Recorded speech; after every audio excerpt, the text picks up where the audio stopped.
Waktu di situ kan orang tuanya dengerin, gak usah, langsung sama usir apaan. Nah, waktu orang tuanya bilang gitu, teman saya langsung matanya putih, mulutnya ngeluarin darah, Mas.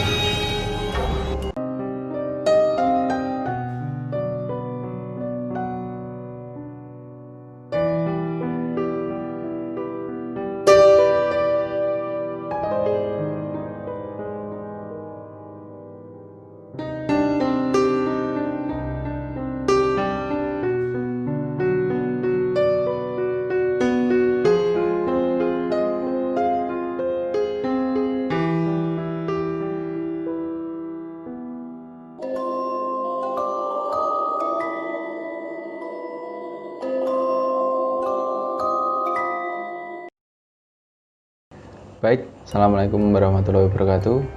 Jumpa lagi dengan saya. Kali ini saya akan menceritakan sebuah cerita dari teman saya. Jadi tempo hari saya ketemu sama teman saya, Mas, di sebuah warung kopi. Ya, kami ngobrol lama nggak jumpa kan. Kami ya sharing gitu.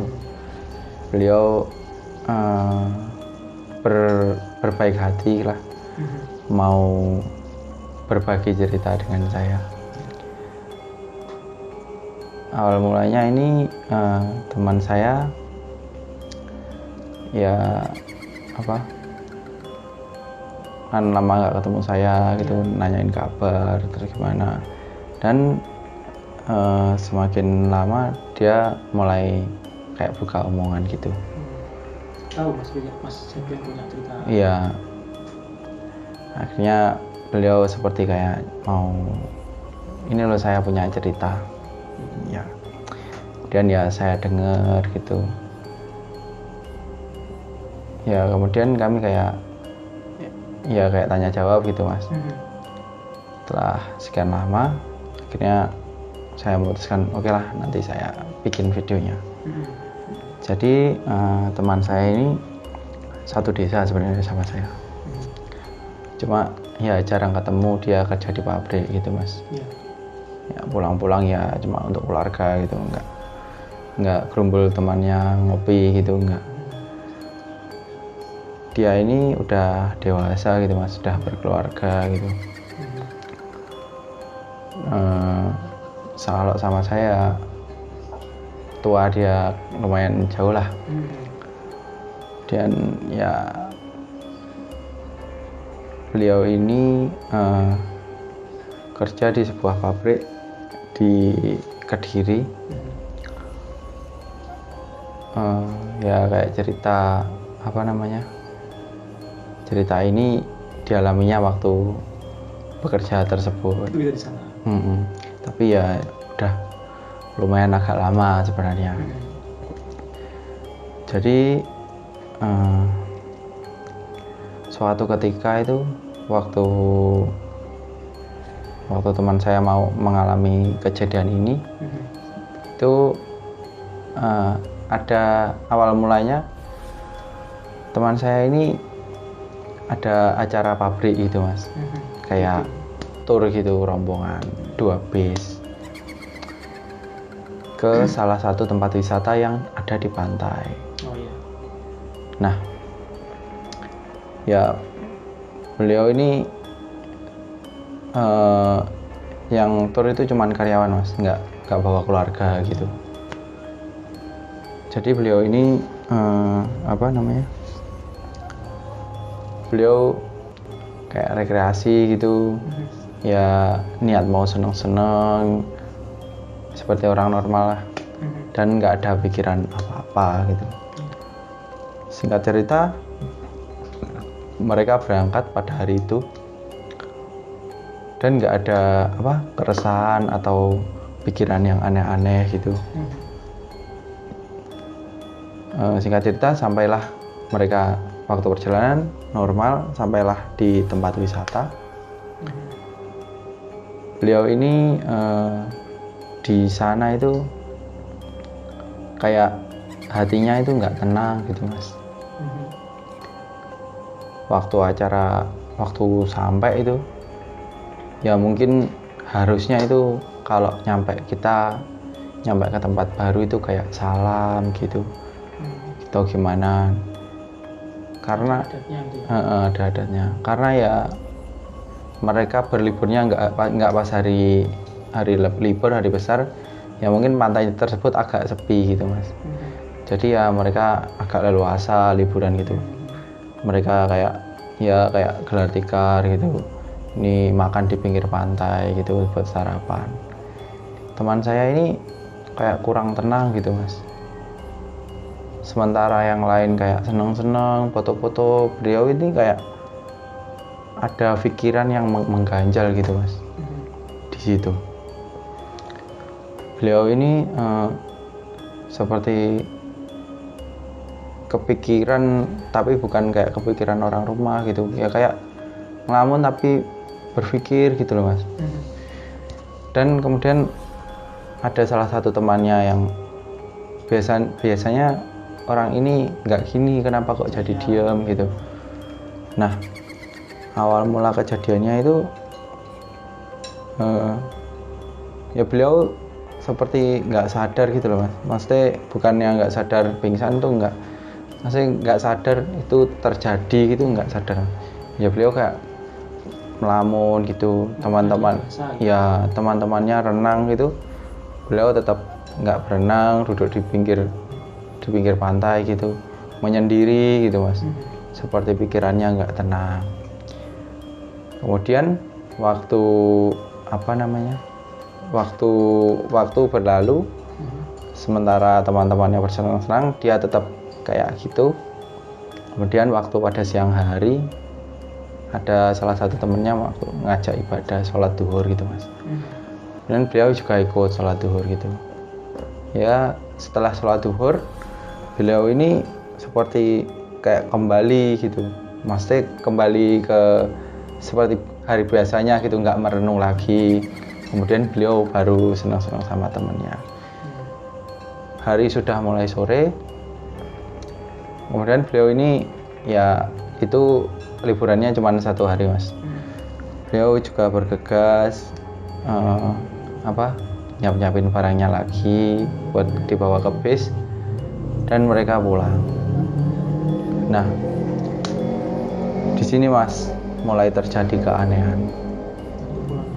Iya, waktu di bis itu pikiran beliau itu semakin kacau.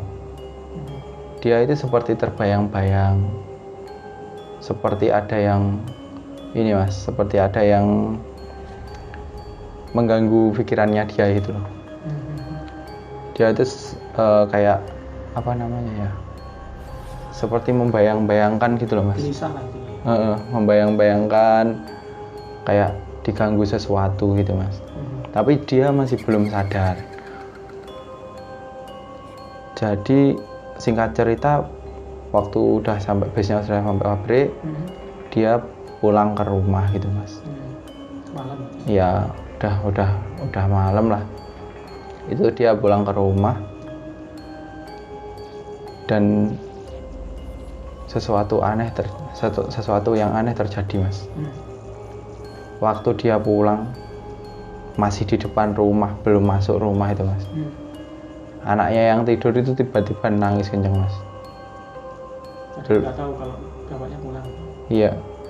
Iya, padahal di dalam itu rata-rata orangnya sudah tidur gitu. Istrinya katanya juga udah tidur.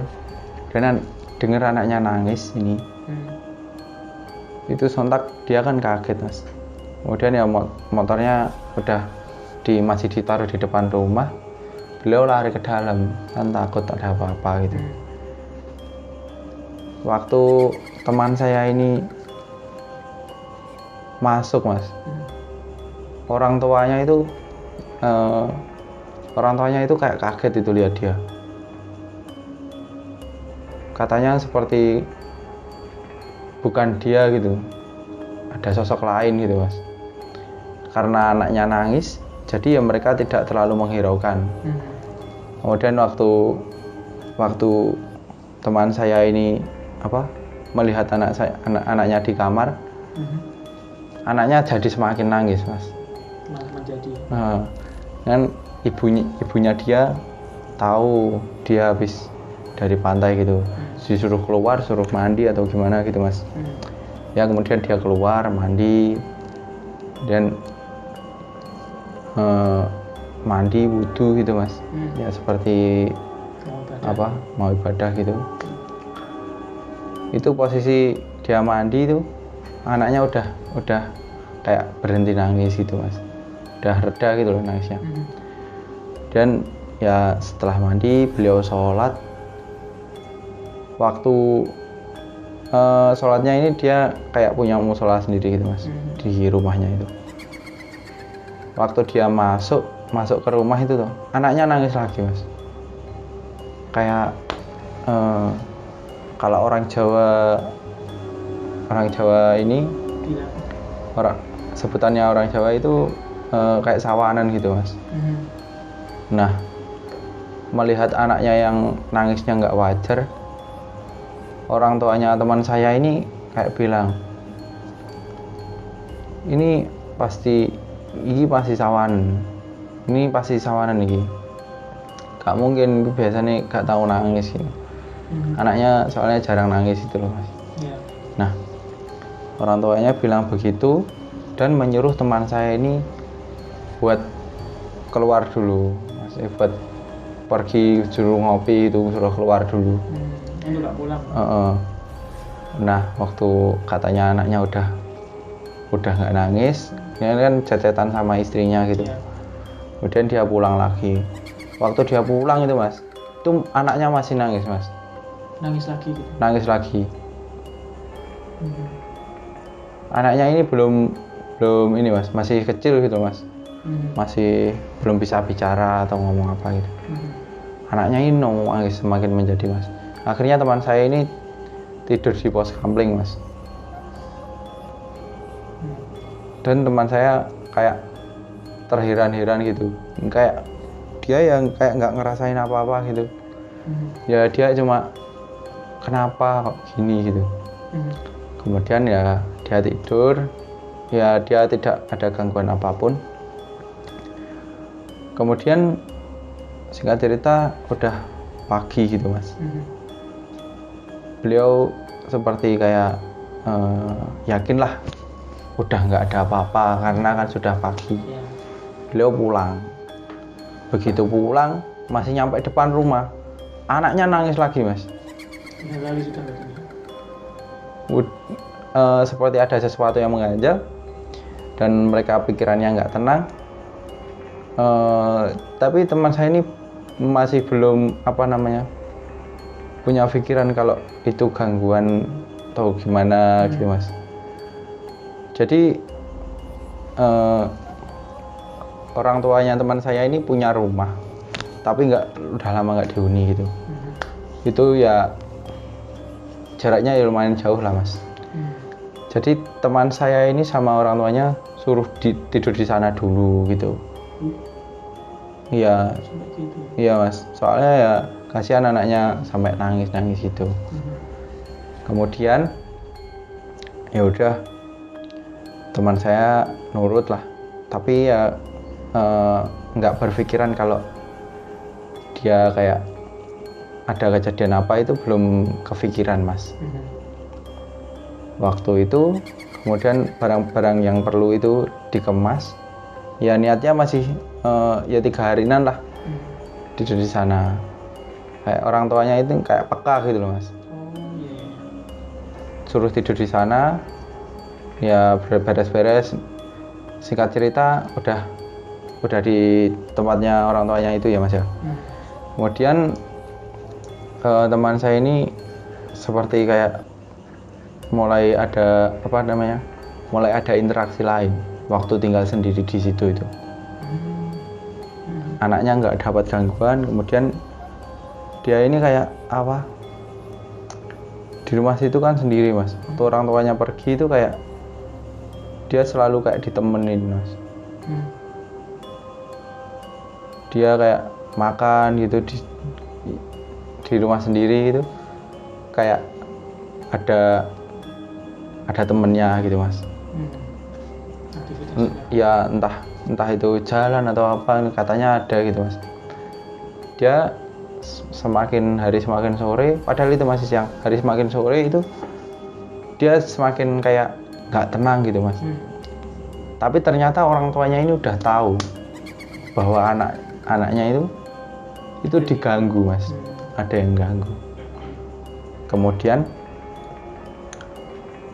orang tuanya ini kayak bawa orang pintar gitu mas, habis maghrib, waktu habis maghrib mereka bawa mobil kan, bawa jemput orang pintar gitu ke rumah teman saya ini. Teman saya ini nggak ada di rumah mas.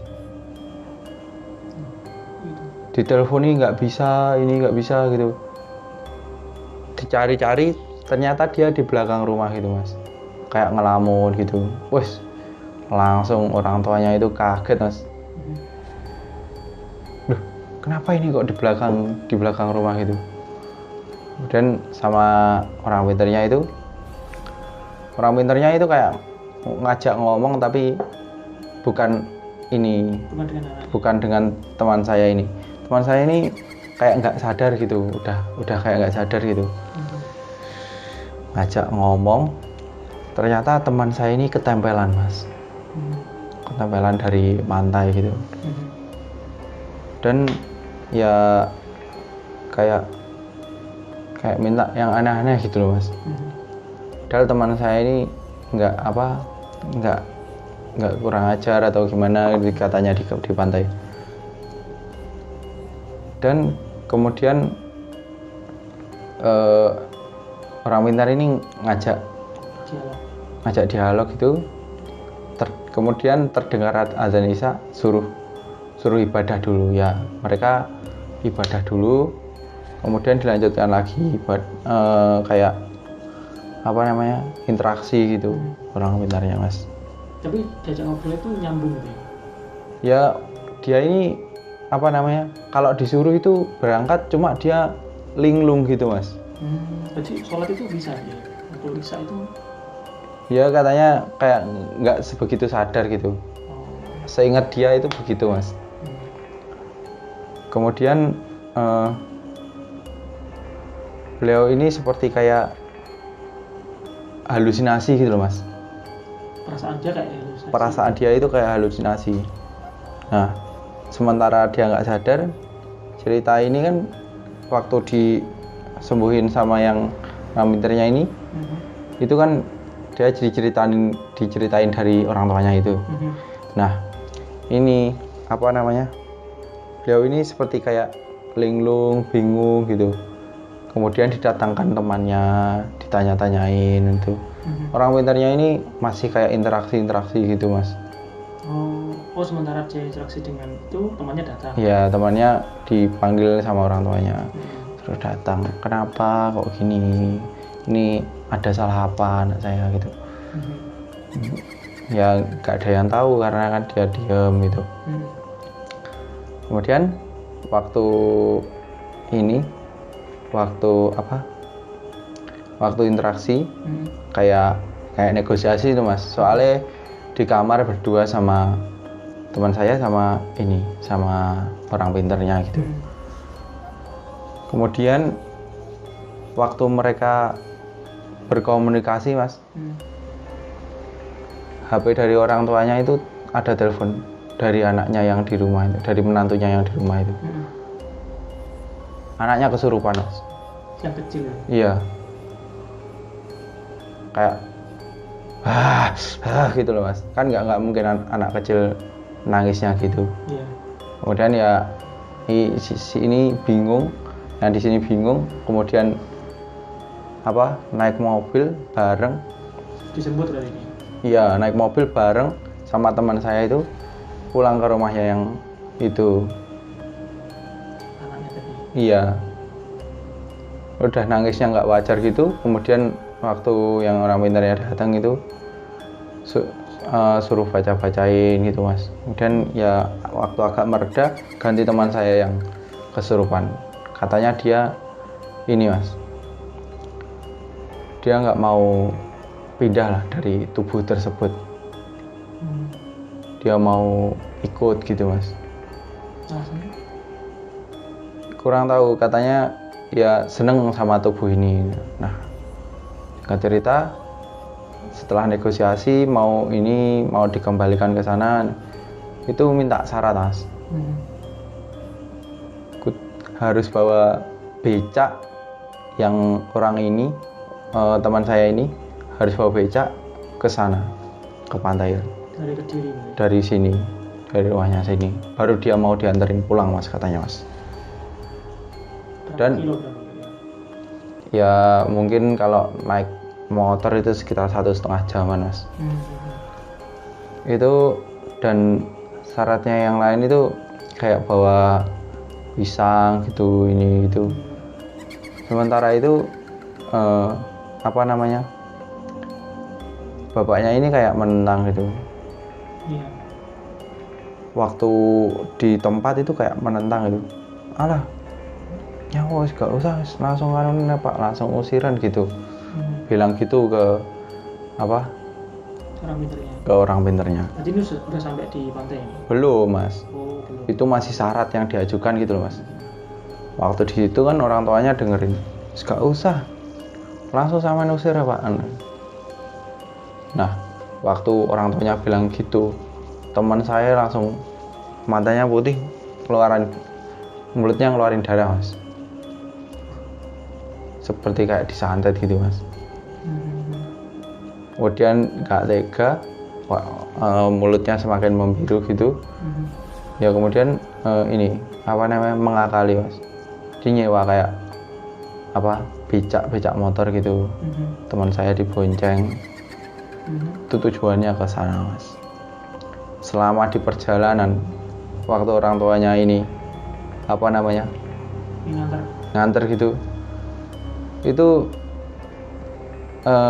kayak melihat sosok yang ada di depan gitu mas, selain sesajennya itu. Ya seperti ada kayak orangnya gitu mas, pakai kayak baju kerajaan gitu. Nah, ini kan yang di mobil itu keluarganya mas, ngikutin gitu. Kemudian waktu hampir sampai di pantainya itu, becak sama teman saya itu kayak hilang mas, udah nggak kelihatan gitu loh.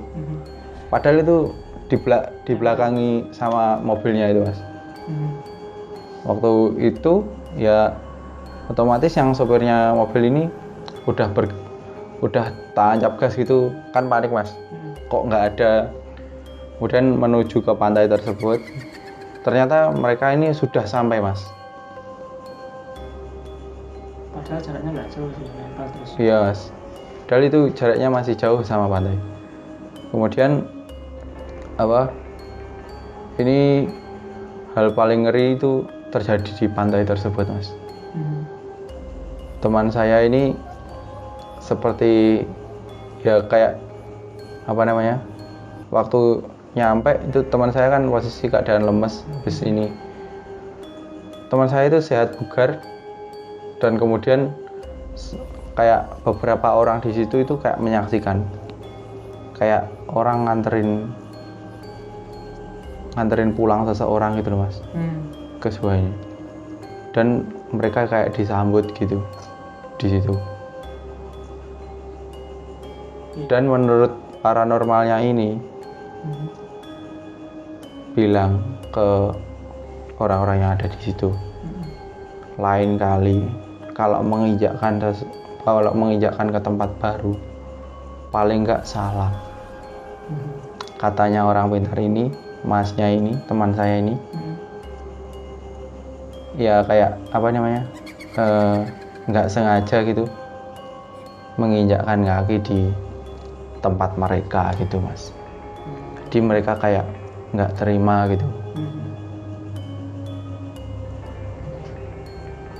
Berarti waktu datang itu yang lihat tidak hanya keluarga saja ya, iya, orang-orang sekitar gitu. Banyak dari mereka yang bisa lihat mas kejadian janggal seperti itu. Itu sampai di pantai kira-kira jam berapa? ya sampai di pantai itu hampir tengah malam mas. Malam itu juga berarti? Iya mas, langsung ke sana mas. Waktu itu, waktu mulangin itu mas, itu nggak hanya ombak yang terdengar mas, kayak seperti apa namanya sambutan dari kerajaan gitu mas. Menurut beberapa orang gitu? Iya menurut beberapa orang itu. Terus temannya Mas Dani gimana? Ya teman saya ini kayak apa namanya, kalau orang Jawa nyebutnya ini apa namanya, shock gitu loh mas, shock ringan, dan dia kayak apa, diemin diri gitu selama 2 hari. Kemudian ya apa didatangkan kayak kiai gitu, apa pengajian di rumahnya. Kemudian teman saya ini normal kembali gitu mas. Halo para sedulur Gapura Lelembut, terima kasih karena telah menonton video kami. Kiranya para rencang Gapura Lelembut menyempatkan waktunya untuk mendukung channel ini dengan klik tombol subscribe, like, dan juga komen.